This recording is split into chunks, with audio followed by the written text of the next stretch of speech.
Chapter 1. Past Memories. "I have a good life here, Jack," Tish said. "I know that.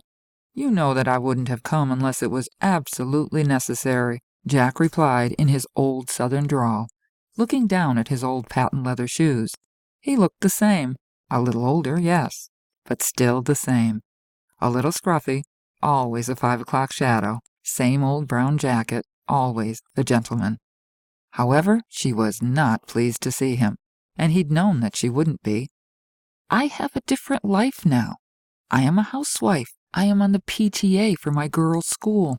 It's mundane, and I like it that way," Tish commented, exasperated.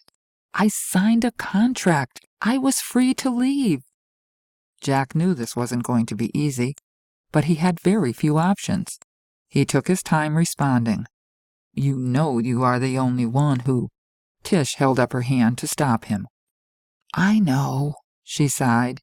This was a part of her life that she wanted to put behind her. She had moved on and no longer wanted to be involved with this. She looked down at her shoes. She'd had a feeling they would be coming. It was only a matter of time. But she had hoped they could handle things without her.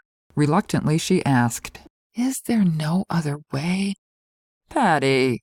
"It's Tish now. I haven't been called Patty since I left." She had changed.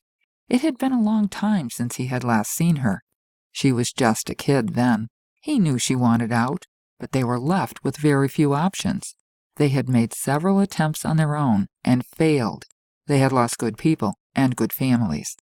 He tried to begin again. "Tish, she has to be stopped. I'm afraid there is no other way. You're the only one. The one who knows her better than anyone else." Tish had heard the news reports lately. The number of missing teenagers had been increasing at an alarming rate. Young boys and girls had gone missing from their homes at night, or just hadn't come home. When she kept seeing the same report over and over again, she knew this had to do with her. Angelique had to be involved. Tish also knew that Angelique wouldn't stop until she finished what she had come to do. What that was, Tish didn't know, and she really didn't want to know. But it seemed inevitable that she would find out soon. "I need some time to prepare and tell my family." She paused. "I'm not happy about this, Jack. We know this isn't what you wanted, Tish, but we will be grateful. Your mother will be pleased." Jack left it at that and started to turn back to his car. Halfway down Tish's driveway, he looked over his right shoulder at her.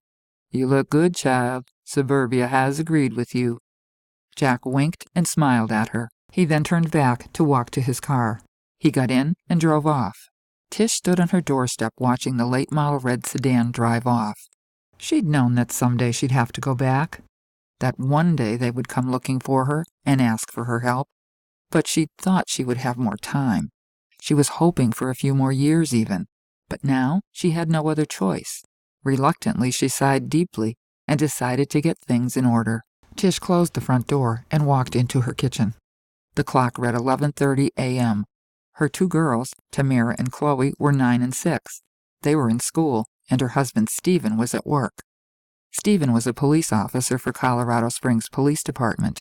Tish had until 7 p.m. when Stephen got off work to gather up a few things to start her journey.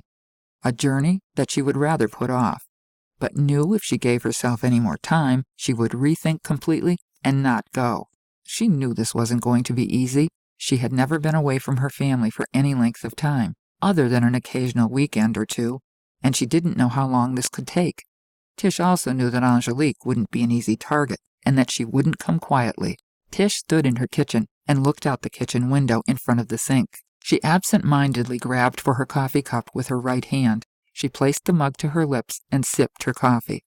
This was a life she'd sworn to put behind her. She no longer wanted to be part of that lifestyle. She had left the order when she was 17 years old and had not looked back. Tish hated the thought of keeping secrets from her family, most of all from Stephen.